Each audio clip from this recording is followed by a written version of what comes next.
하나님의 말씀 신약성경 빌립보서 4장 10절부터 13절 말씀을 찾아서 제가 봉독해 드리겠습니다.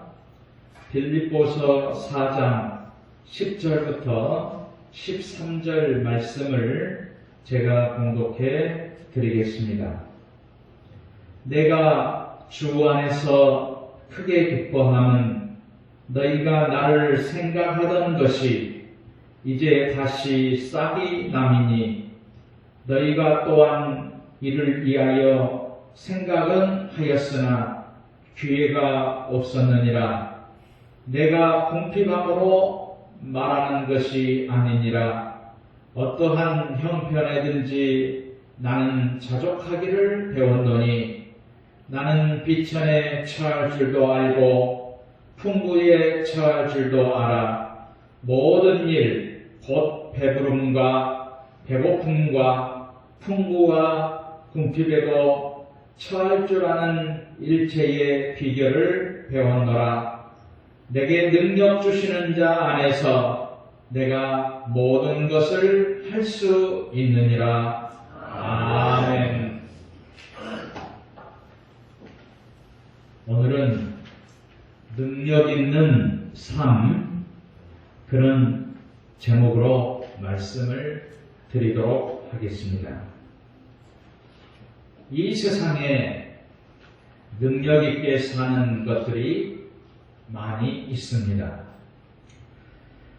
우리가 살아가는 세상에는 자신의 체구에 비교하여 훨씬 더 능력 있게 살아가는 동물, 곤충, 이런 것들이 많이 있습니다.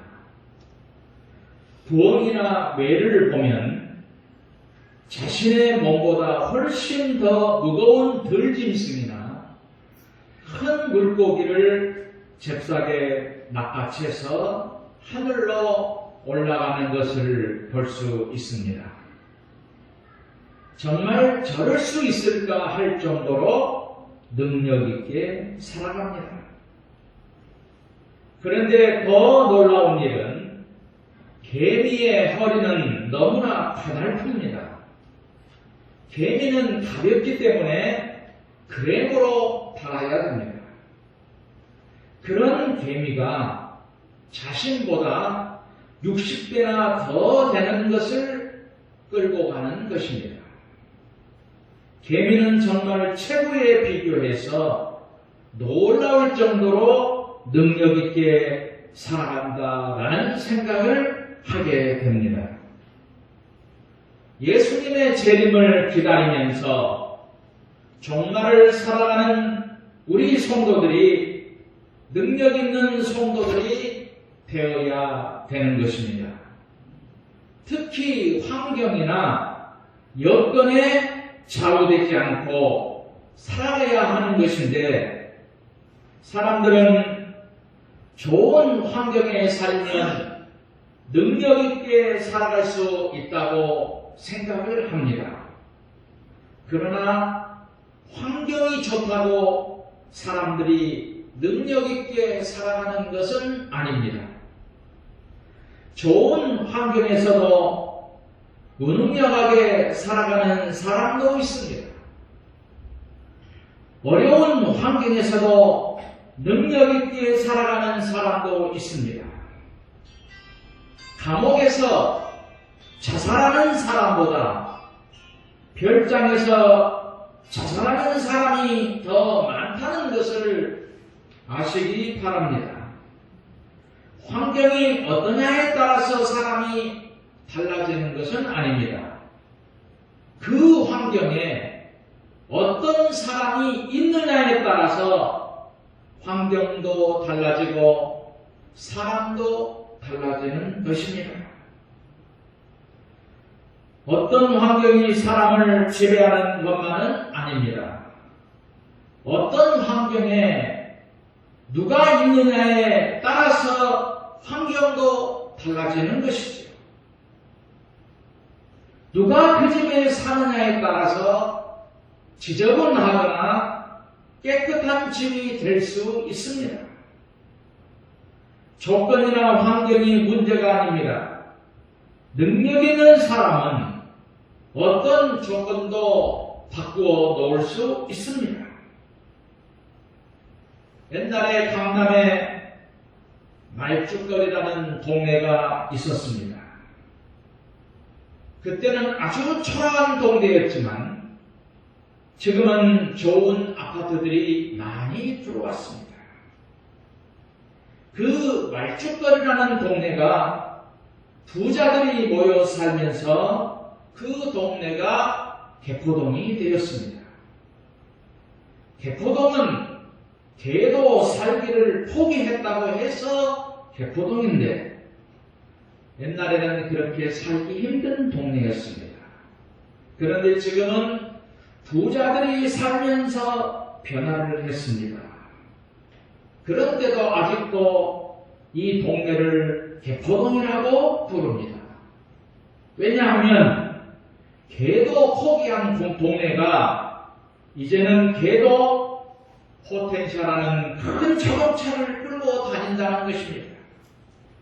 그렇게 변했습니다. 하나님의 사람은 환경을 타다는 사람들이 아닙니다. 어려운 환경을 이기는 사람이지. 하나님의 사람은 조건만 따지는 사람들이 아닙니다. 어려운 조건을 이기고 기어이 승리하며 사는 사람들입니다. 오늘 본문에 보면 자신이 가지고 있는 능력보다 훨씬 더 능력 있게 살았던 바울의 고백을 기록하고 있습니다. 11절에 보면 내가 궁핍함으로 말하는 것이 아니니라 어떠한 형편에든지 나는 자족하기를 배웠노니 나는 비천에 처할 줄도 알고 풍부에 처할 줄도 알아 모든 일 곧 배부름과 배고픔과 풍부와 궁핍에도 처할 줄 아는 일체의 비결을 배웠다고 고백하고 있습니다. 바울 사도는 믿음으로 살아가는 삶의 비결을 깨달은 사람입니다. 어렵고 힘들어도 그 환경을 바꾸어가는 비결을 아는 사람입니다. 많은 사람들은 환경을 탓합니다. 부모를 원망합니다. 많이 배우지 못했다고 탓합니다. 누구 때문이라고 말합니다. 이런 사람들은 참으로 안타까운 사람들입니다. 그러나 바울은 조건이나 환경을 탓하는 사람들에게 풍성하고 능력 있게 살 수 있는 비결을 가르쳐 주었습니다. 바울은 어떤 어려운 경우에도 풍부한 삶을 살았습니다. 그 이유는 환경을 이겨나가는 비결을 배웠기 때문입니다. 우리도 바울처럼 환경을 이겨내는 비결을 배우는 것이 중요합니다. 카이스트 교수 이병태라는 분이 이렇게 말을 했습니다. 요즘 젊은이들이 한국을 헬조선이다라고 말합니다. 한국은 지옥이다라는 말입니다. 그래서 이 교수는 헬조선이라는 말을 하는 젊은이들에게 이렇게 반문을 했습니다. 오늘 이렇게 발전한 한국을 위해서 당신들은 무엇을 했기에 그런 말을 하는가? 이렇게 물었습니다. 자신은 먹을 것이 없는 어느 시절을 보냈습니다. 부모님들은 허리를 졸라매면서 오늘의 한국을 이끌어냈습니다. 한국이 얼마나 잘 살면 외국인들이 와서 일하는 나라가 되었다를 생각해 보라는 것입니다. 한국에서 일하는 외국 노동자들을 생각한다면 한국이 지옥이라고 말할 수는 없습니다. 코로나로 나라빚이 상상도 못하게 늘어나고 있습니다. 이럴 때 나라를 잘못 경영한다면 그동안 대한민국의 발전은 물거품이 될 수 있습니다. 지난 IMF 때 김대중 대통령은 그 모기로 국민의 마음을 하나로 뭉치게 하여 위기를 극복했습니다. 그러나 지금은 국민을 뭉치게 하는 지도자를 찾아보기가 힘듭니다. 국가보다 진영과 정파에 몰두하다가 나라가 망한다는 사실을 우리가 잊지 말아야 할 것입니다. 그러면 우리가 어떻게 하면 능력 있게 살 수 있겠습니까? 오늘 본문 13절에 내게 능력 주시는 자 안에서 내가 모든 것을 할 수 있느니라 라고 말씀하십니다. 이 말씀을 공동 번역에서는 나에게 능력을 주시는 분에게 힘입어 나는 무슨 일이든지 할 수 있습니다 라고 해석을 했습니다. 여기서 우리가 생각해야 할 것이 내게 능력을 주시는 자 안에서라는 말씀. 이 말씀을 공동 번역에서 나에게 능력을 주시는 분에게 힘입어라고 말씀을 하고 있습니다.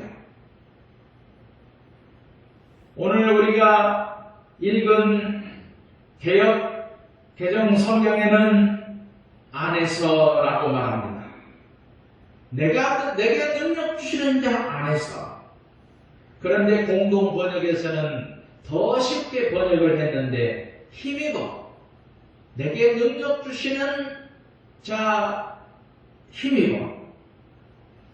이 말씀을 하나로 말하면 하나님 안에 있을 때에 하나님의 힘을 덧입는 사람들이 된다. 그래서 어려운 어떤 환경도 이겨내는 능력 있는 사람으로 힘입어 살아간다라는 말씀입니다. 능력 있는 사람은 어떤 형편이나 처지에 처한다 할지라도 이겨나갈 수 있는 사람이 된다는 말씀입니다. 다른 말로 말하면 차원이 다른 사람이 된다는 말입니다. 차원이 높은 사람이 된다는 것이죠. 차원이 깊은 사람이 된다는 말씀. 깊은 영성이 살아있는 사람이 된다는 말씀입니다. 능력이라는 것이 과연 무엇이겠습니까? 바울이 능력 있는 사람이 된 것은 예수님을 만난 후의 일이었습니다. 예수님을 만난 후에 삶의 가치관이 변했습니다. 이 세상을 사는 이유가 하나님의 말씀에 절대적인 순종의 사람으로 변하면서 능력 있는 인생을 살았습니다. 오늘 본문에 나와 있는 능력이라는 말씀을 해석하면 다음과 같은 뜻이 있지요. 첫째는 강하게 한다라는 뜻입니다. 하나님의 사람들은 모든 것이 다 하나님의 것으로 살아가는 것입니다. 모든 것은 내 것이 아닙니다. 그러나 믿음 안에서 모든 것이 하나님의 것이라고 인정하는 것입니다. 내 몸도 내 것이 아니고 물질도 내 것이 아니고 자녀도 내 것이 아니고 내 것이 아니기 때문에 생명을 내가 연장할 수 없습니다. 내 것이 아니라는 믿음으로 살아가는 사람들은 모두 다 하나님 안에서 사는 사람들입니다. 그래서 어떤 경우에도 강하게 살아가는 능력 있는 사람이라는 말씀입니다. 우리가 집을 짓고 살아가는 곳에 울타리, 담장이 있지요. 울타리 안에 있는 것은 내 것이라고 말합니다.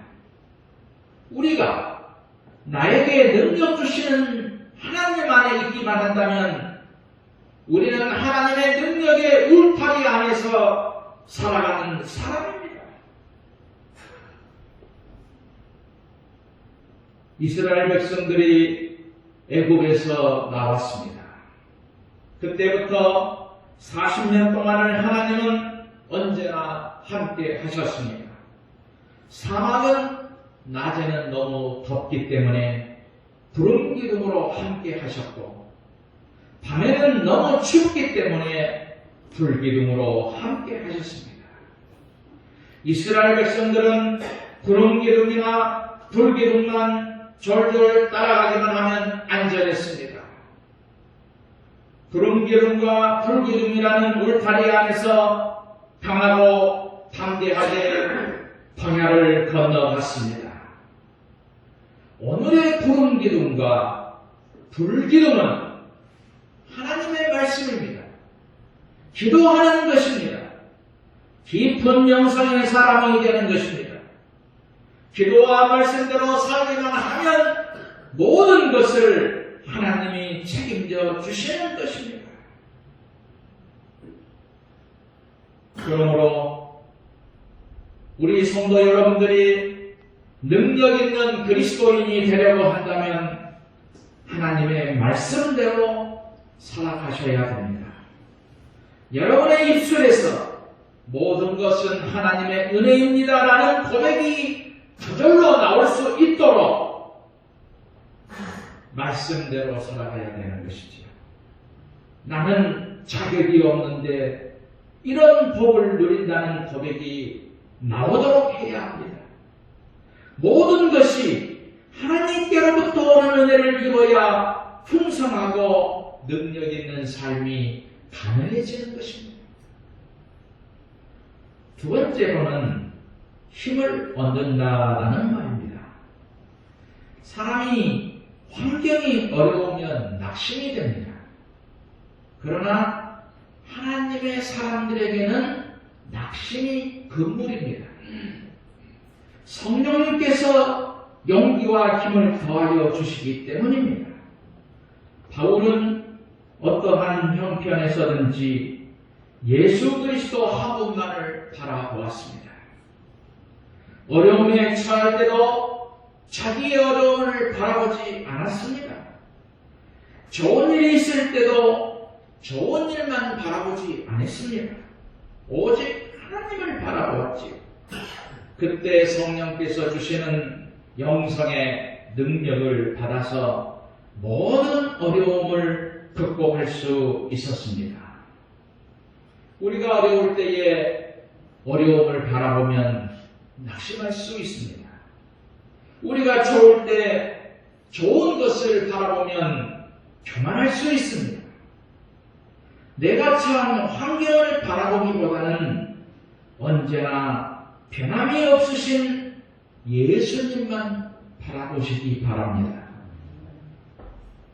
사도 바울이 기뻐한 것은 오직 예수 그리스도였습니다. 바울의 인생의 목표는 예수 그리스도였습니다. 바울이 살아가는 이유도 예수였습니다. 예수님 때문에 행복하고 예수님 때문에 기뻐하고 감사하며 살아갈 수 있었습니다. 신앙인 중에는 온도계 같은 사람이 있습니다. 온도계는 날씨가 추우면 저절로 내려가지요. 날씨가 더우면 온도가 저절로 올라가지 않습니까? 이런 온도계 같은 사람은 신앙생활이 환경에 따라 오르락내리락 하는 것을 말합니다. 그리고 온도 조절기 같은 사람이 있습니다. 이 온도 조절기는 요즘에 센서라고 하는 것이죠. 이 온도 조절기는 조절을 딱 해놓으면 날씨가 추우면 온도가 스스로 올라갑니다. 날씨가 더우면 온도를 내려서 적정한 온도를 유지시켜줍니다. 다른 말로 말하면 내가 환경을 지배하며 사는 신앙인입니다. 성령의 능력 안에서 내 신앙을 믿음으로 키워가는 능력 있는 하나님의 사람이기 때문입니다. 스티븐 코비 박사가 성공하는 사람들의 7가지 습관에서 이렇게 말을 했습니다. 내가 태어나는 날 세상은 웃고 너는 울었다. 이제 내가 세상을 떠나는 날 너는 웃고 세상을 울려야 한다. 이렇게 말을 했습니다. 온도 조절기와 같은 신앙으로 살아가려면 깊은 영성이 우리에게 있어야 됩니다. 성령의 인도함을 받아야 됩니다. 그리고 오늘이 나의 마지막이라는 종말론적인 신앙으로 살아가는 것입니다. 우리 교회가 깊은 영성으로 능력 있는 성령의 사람으로 변화된다면 기적이 일어날 것이고, 내가 변화되려고 한다면 깊은 성령의 사람이 되어야 되는 것입니다. 성령의 인도하심으로 우리의 신앙이 언제나 능력 있게 살아가시기를 주님의 이름으로 축원드립니다.